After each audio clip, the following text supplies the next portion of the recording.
ಏನು ಸರಿಪಡಿಸ್ಬೋದು ಅದನ್ನೇ ಹೇಳ್ತೀನಿ. ಓಕೆ, ಸ್ವಲ್ಪ ನೀವು ಸಮಾಧಾನಲೇ ಕೂತ್ ಕೇಳಿದರೆ ನಿಮಗೆ ಮನವರಿಕೆ ಆಗುವಂಗೆ ಹೇಳ್ತೀನಿ. ಎಸ್, ನಿಮಗೂ ಮನವರಿಕೆ ಮಾಡ್ತೀನಿ ಮತ್ತು ಸಕ್ಕರೆ ಮಂತ್ರಿಗಳಿಗೂ ಮಾಡ್ತೀನಿ. ನೀವು ಮಧ್ಯದಲ್ಲಿ ಸ್ವಲ್ಪ ನೀವು ಅಡ್ಡ ಬರೋದು ದಯವಿಟ್ಟು ಮಾಡಬಾರ್ದು ಅಂತಷ್ಟೇ. ಮಾನ್ಯ ಅಧ್ಯಕ್ಷರೇ, ಬಹುತೇಕ ಈ ದೇಶದಲ್ಲಿ ಕಬ್ಬು ಬೆಳೀತಕ್ಕಂಥ ಪ್ರದೇಶ ಕರ್ನಾಟಕ 3ನೇ ಸ್ಥಾನದಲ್ಲಿ ಬರುತ್ತೆ. 1ನೇ ಸ್ಥಾನ ಉತ್ತರ ಪ್ರದೇಶ, 2ನೇ ಸ್ಥಾನ ಮಹಾರಾಷ್ಟ್ರ, 3ನೇ ಸ್ಥಾನ ಕರ್ನಾಟಕ.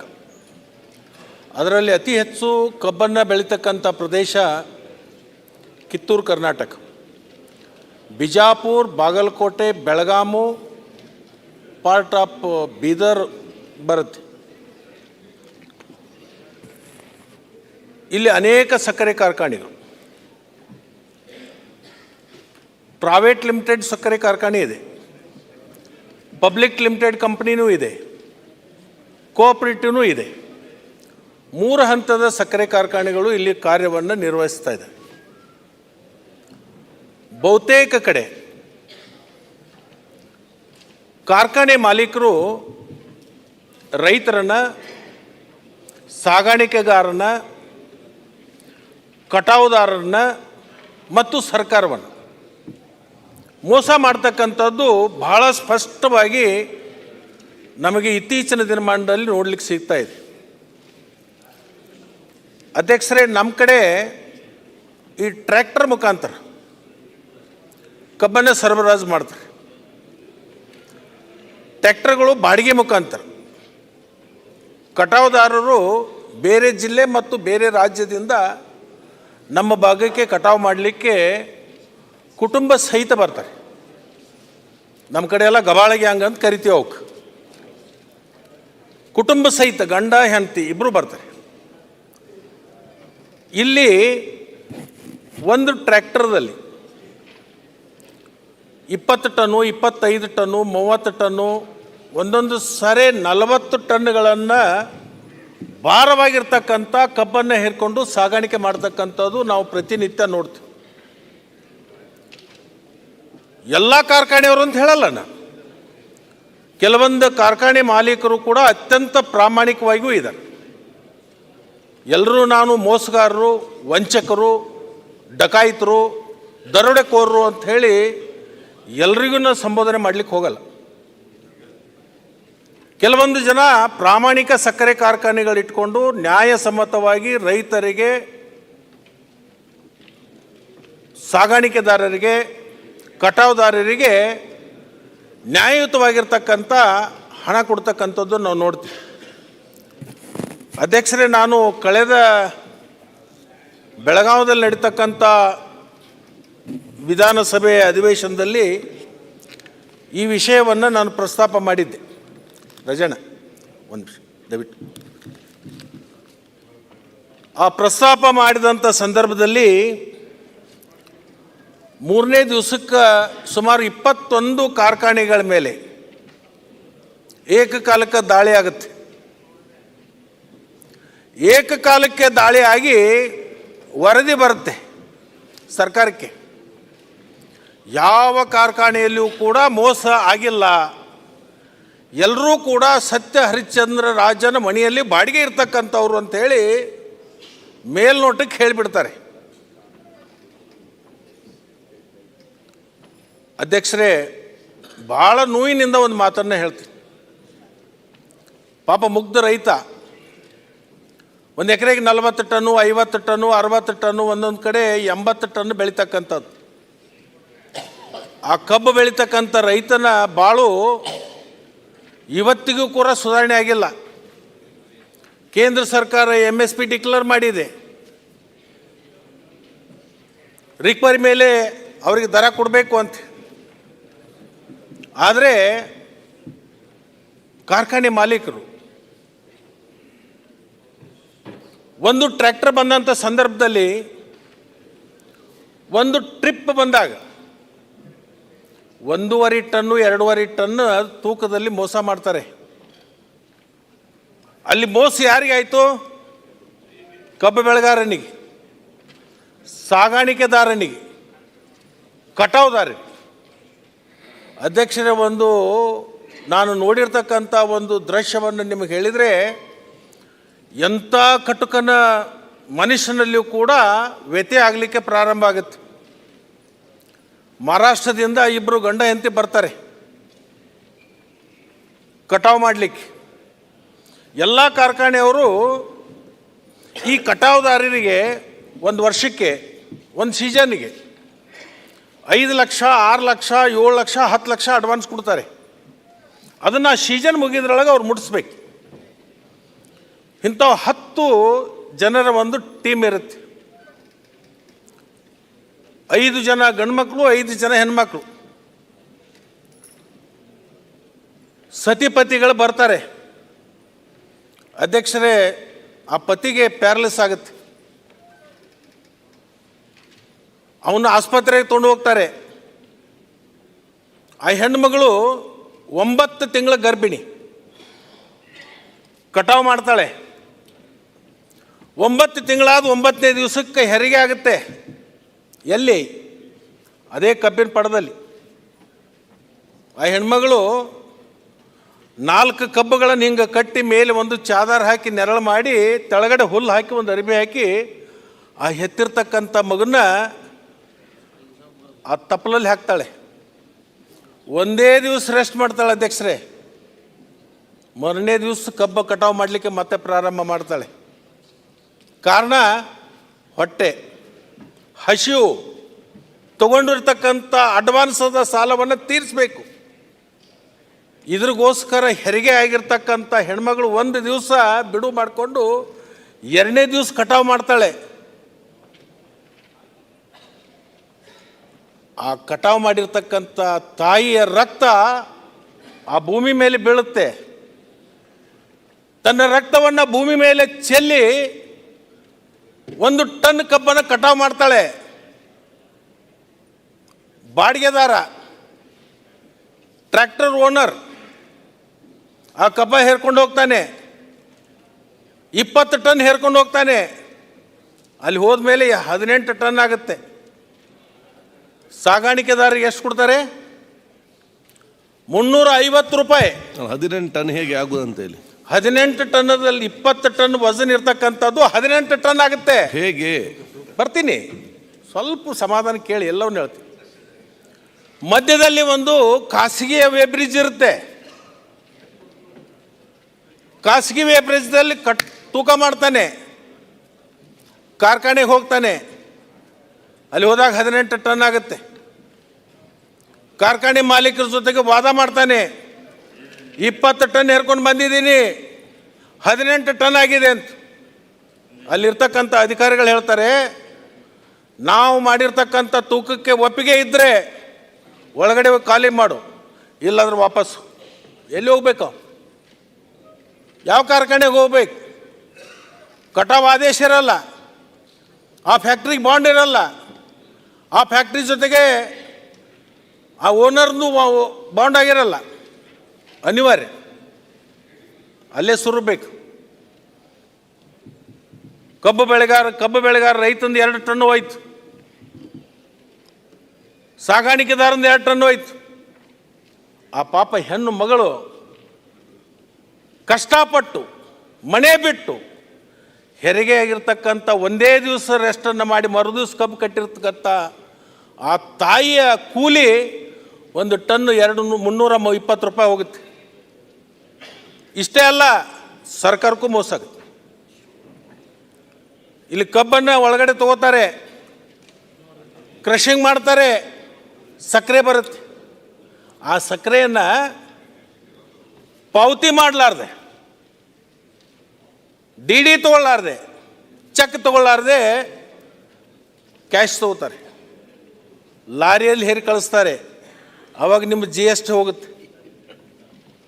ಆ ನಿಮ್ಮ GST ಹೋಗೋದ್ರ ಜೊತೆಗೆ 1 ಟನ್ ಕಬ್ಬಿಗೆ ಬರ್ತಕ್ಕಂಥ ಬಗ್ಯಾಸ್, ಅದರ ಮ್ಯಾಗಿನ GST ಹೋಗುತ್ತೆ. ಅದನ್ನು ನಂಬರ್ 2ದಲ್ಲಿ ಮಾರ್ತಾರೆ. Molasses, central excise, state excise, GST ಅದನ್ನು ನಂಬರ್ 2ದಲ್ಲಿ ಮಾರ್ತಾರೆ.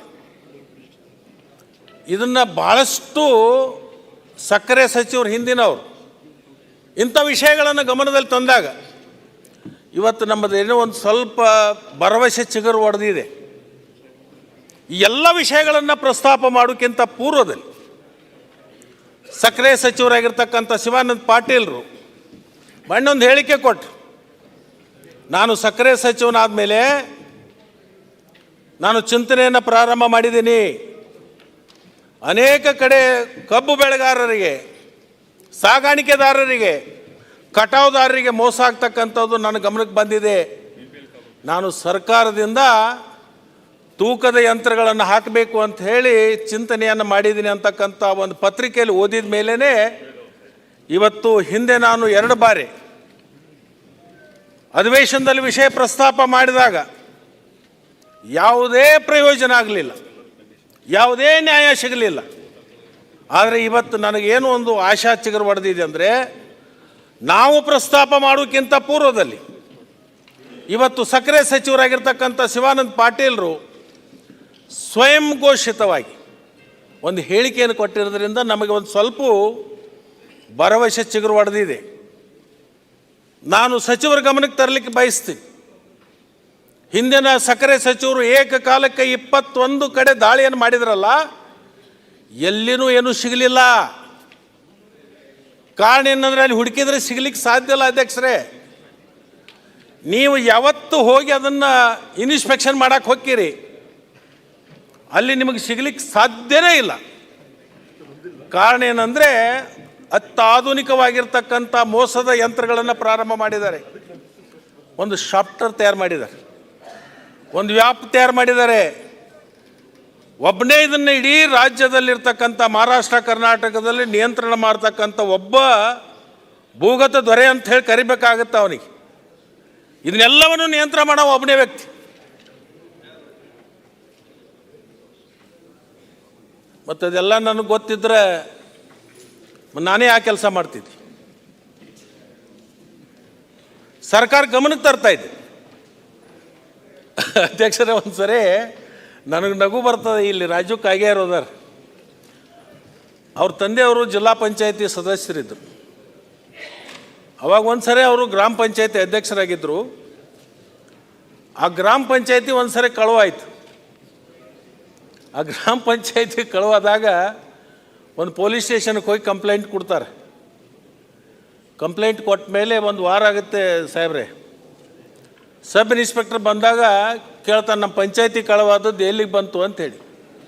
ಆವಾಗ ಸಬ್ ಇನ್ಸ್ಪೆಕ್ಟರ್ ಅವ್ರ ತಂದೆಯವ್ರು ಕೇಳಿದಂತ, ಯಾರು ಕಳುವು ಮಾಡಿದ್ದಾರೆ ಹೇಳು, ಅವ್ರನ್ನ ತಂದು ಒಳಗೆ ಹಾಕ್ತೀನಿ ಅಂತ ಹೇಳಿದ್ರು. ಯಾರು ಕಳುವು ಮಾಡಿದಾರಲ್ಲ ಅವ್ರ ಹೆಸರು ಹೇಳು, ಅವರನ್ನು ತಂದು ಒಳಗಡೆ ಹಾಕಿ ಅದನ್ನು ವಸೂಲು ಮಾಡ್ತೀನಿ ಅಂತ ಹೇಳಿದ್ರು. ರಾಜು ಕಾಗೆ ಅವ್ರ ಅಪ್ಪ ಉತ್ತರ ಏನು ಕೊಟ್ಟು ಗೊತ್ತನ್ರಿ ಅದಕ್ಕೆ, ನನಗೆ ಬೊಗಳಾಕೆ ಬರ್ತಿತ್ತಂದ್ರೆ ನಾನ್ಯಾಕೆ ನಾಯಿ ಸಾಕ್ತೀನಿ ಅಂತ ಕೇಳಿದಂತ. ನನಗೆ ಬೊಗಳಿಕ್ಕೆ ಬರ್ತಿದ್ರೆ ನಾನ್ಯಾಕೆ ನಾಯಿ ಸಾಕ್ತಿದ್ದಿ ಅಂತ ಕೇಳಿದಂತ.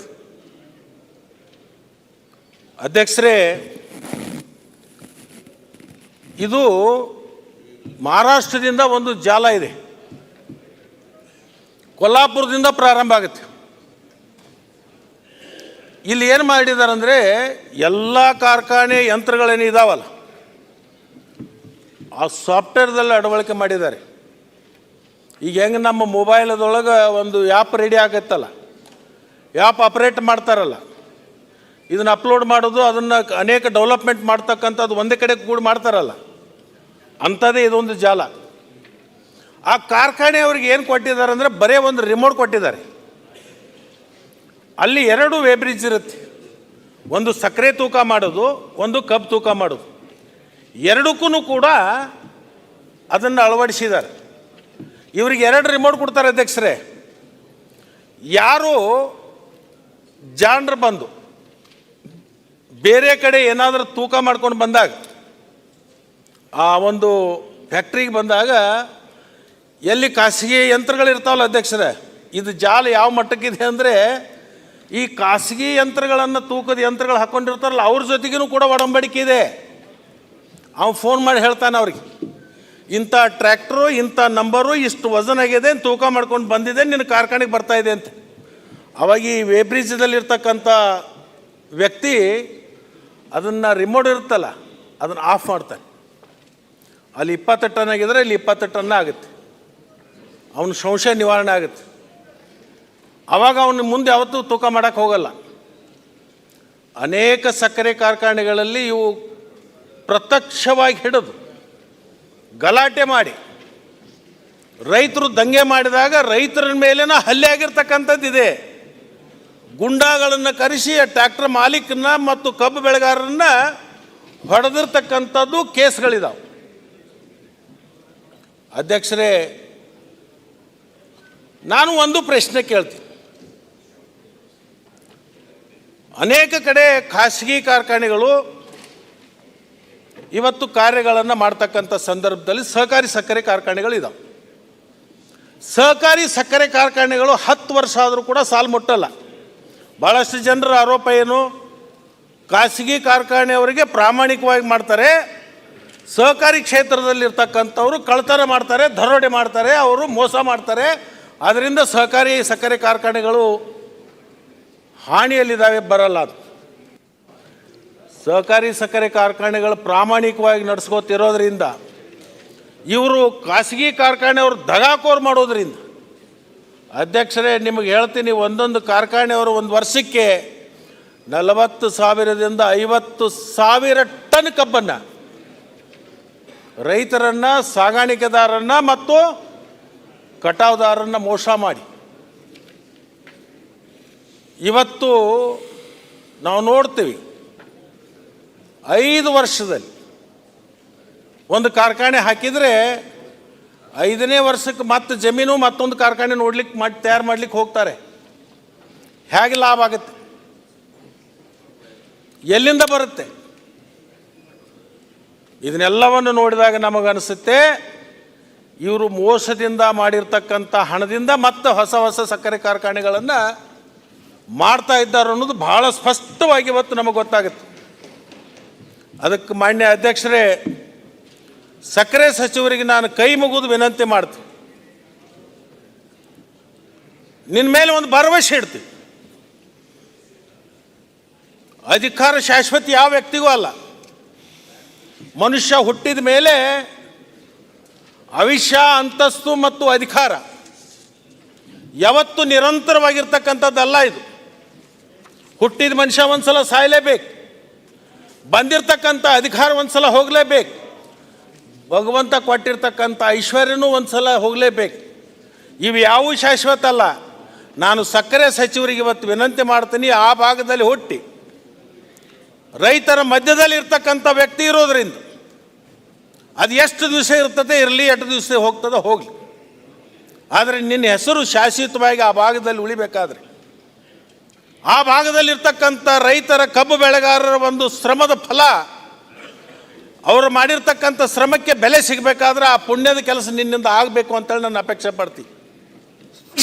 ಸಾರಿಗೆದಾರರು ಇರ್ಬೋದು, ಕಟಾವುದಾರರು ಇರ್ಬೋದು, ಕಬ್ಬು ಬೆಳೆಗಾರರು, ಇವರೆಲ್ಲರ ಒಂದು ಶ್ರಮದ ಫಲ ಅವರಿಗೆ ಸಿಗಬೇಕಾದ್ರೆ ಇವತ್ತು ಸಕ್ಕರೆ ಸಚಿವರಾಗಿರ್ತಕ್ಕಂಥ ಶಿವಾನಂದ ಪಾಟೀಲರು ತಮ್ಮ ಇಚ್ಛಾಶಕ್ತಿಯನ್ನು ಪ್ರದರ್ಶನ ಮಾಡಿಕೊಂಡು, ಅವ್ರು ಯಾರೇ ಇರಲಿ, ಯಾವುದೇ ಪಕ್ಷದವರಿರಲಿ, ಎಂಥ ಬಲಾಢ್ಯವಾಗಿರಲಿ, ಅವ್ರ ಮೇಲೆ ನಿರ್ದಾಕ್ಷಿಣ್ಯ ಕ್ರಮಗಳನ್ನು ತಗೊಂಡು ಈ ಕಬ್ಬು ಬೆಳೆಗಾರರಿಗೆ, ಸಾಗಾಣಿಕೆದಾರರಿಗೆ, ಅದರ ಜೊತೆಗೆ ಕಟಾವುದಾರರಿಗೆ, ಪಾಪ ಬಡವರು ಹೊಟ್ಟೆಗಾಗಿ ಬಂದಿರತಕ್ಕಂಥವ್ರು, ಅಂಥವರಿಗೆ ನ್ಯಾಯ ಸಿಗಬೇಕು.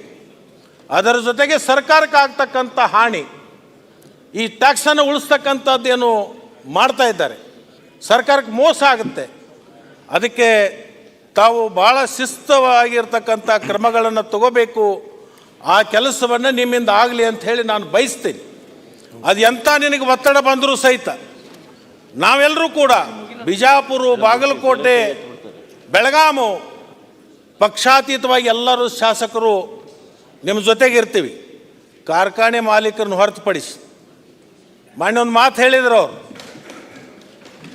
ಶಿವಾನಂದ ಪಾಟೀಲ್, ಲಕ್ಷ್ಮಣ ಸವದಿದು ಒಂದು ಕಾರ್ಖಾನೆ ಇದೆ ಅಂತ. ಹೌದು, ಕಾರ್ಖಾನೆ ನನ್ನ ಸ್ವಂತದ್ದಲ್ಲ. ಸಹಕಾರಿ ತಳಹದಿ ಮೇಲೆ ಇವತ್ತು ಕರ್ನಾಟಕದಲ್ಲಿ ಏನಾದರೂ ಒಂದು ಪ್ರಾಮಾಣಿಕವಾಗಿ ಮತ್ತು ಪಾರದರ್ಶಕವಾಗಿ ಅತಿ ಹೆಚ್ಚು ಕಬ್ಬಿಗೆ ಬಿಲ್ಲನ್ನು ಕೊಡ್ತಕ್ಕಂಥ ಒಂದೇ ಒಂದು ಕಾರ್ಖಾನೆ ಇದ್ದರೆ ಇವತ್ತು ಕೃಷ್ಣ ಸಕ್ಕರೆ ಕಾರ್ಖಾನೆ, ಇವತ್ತು ಇಲ್ಲಿ ಉಪಮುಖ್ಯಮಂತ್ರಿಗಳಿದ್ದಾರೆ. ರಜಣ್ಣ, ಇಲ್ಲಿ ಉಪಮುಖ್ಯಮಂತ್ರಿಗಳಿದ್ದಾರೆ, ಅವರು ಸ್ಮರಣೆ ಮಾಡಬೇಕಾಗುತ್ತೆ. ಅವ್ರು ಹಿಂದೊಂದೇ ಕಾಲದಲ್ಲಿ ಅವರ ಅಧಿಕಾರ ಇದ್ದಂಥ ಸಂದರ್ಭದೊಳಗೆ ಆ ಕಾರ್ಖಾನೆ ಸಾಲ ಸಿಗದೇ ಇರತಕ್ಕಂಥ ಸಂದರ್ಭದೊಳಗೆ ಅವತ್ತು ಅಪೆಕ್ಸ್ ಬ್ಯಾಂಕ್ಗಳಿಗೆ, ಅನೇಕ ಬ್ಯಾಂಕ್ಗಳಿಗೆ ಅವರು ಸಹಕಾರಿ ಸಚಿವರಿದ್ದಂಥ ಸಂದರ್ಭದಲ್ಲಿ ಸಾಲವನ್ನು ಕೊಡಿಸಿ ಆ ಕಾರ್ಖಾನೆಯನ್ನು ಪ್ರಾರಂಭ ಮಾಡಿಸಿರ್ತಕ್ಕಂಥದ್ರಲ್ಲಿ ಅವರ ಹಳ್ಳಿ ಸೇವೆಯೂ ಕೂಡ ಅದರಲ್ಲಿದೆ. ಅವತ್ತಿನ ಹಿಡಿದು ಇವತ್ತಿನ ತನಕ ಆ ಕಾರ್ಖಾನೆಯನ್ನು ಉಳಿಸಿ ಬೆಳೆಸಿಕೊಂಡು ಒಬ್ಬ ರೈತನಿಗೆ 1 ಟನ್ ಕಬ್ಬಲ್ಲ 1 ಕಿಲೋ ವ್ಯತ್ಯಾಸ ಆಗಲಾರ್ದಂಗೆ ನಡ್ಕೊಂಡು ಬಂದಿರತಕ್ಕಂಥ ಕಾರ್ಖಾನೆ ಅದು ಯಾರು ಇದ್ದರೆ ಅತಿನಿಯಲ್ಲಿರ್ತಕ್ಕಂಥ ಕೃಷ್ಣ ಸಹಕಾರಿ ಸಕ್ಕರೆ ಕಾರ್ಖಾನೆ. ಓಕೆ, ಶಿವಾನಂದ ಪಾಟೀಲ್ರಿಗೆ ಬಹುತೇಕ ಅವ್ರಿಗೆ ಅನಿಸುತ್ತೆ ಅದು ಲಕ್ಷ್ಮಣ ಸವದಿ ಅವ್ರದ್ದು ಅಂತ, ನಂದಲ್ಲ ಅದು. ಅಲ್ಲಿ ಸುಮಾರು 17,000 ರೈತರ ಸಹಕಾರದಿಂದ ಆಗಿರ್ತಕ್ಕಂಥ ಒಂದು ಸಕ್ಕರೆ ಕಾರ್ಖಾನೆ. ಸರಿ, ಅದಕ್ಕೆ ನಾನು ಇನ್ನೂ ಅನೇಕ ಜನ ಮಾತಾಡ್ಲಿಕ್ಕಿದ್ದಾರೆ. ಈ ವಿಷಯದಲ್ಲಿ ಬೆಳಕನ್ನು ಚೆಲ್ತಕ್ಕಂಥದ್ದಿದೆ. ನನಗಿರುವ ಸಂಕ್ಷಿಪ್ತ ಮಾಹಿತಿಯನ್ನು, ನನಗೆ ಸಿಕ್ಕಿರ್ತಕ್ಕಂಥ ಅಲ್ಪ ಮಾಹಿತಿಗಳನ್ನು ನಾನು ಸಚಿವರ ಮುಂದೆ ಇಟ್ಟಿದ್ದೆ. ಮುಂದಿನ ದಿನಮಾನದಲ್ಲಿ ನಮ್ಮ ಸಕ್ಕರೆ ಸಚಿವರು ಆ ಒಂದು ದಿಟ್ಟ ಹೆಜ್ಜೆಯನ್ನು ಇಡ್ತಾರೋ ಅಂತಕ್ಕಂಥ ಭರವಸೆ ನಾವು ಇಟ್ಟಿದ್ದೀವಿ. ಮುಂದಿನ ದಿನಮಾನದಲ್ಲಿ ಆ ಭರವಸೆ ಹುಸಿ ಆಗಬಾರ್ದು.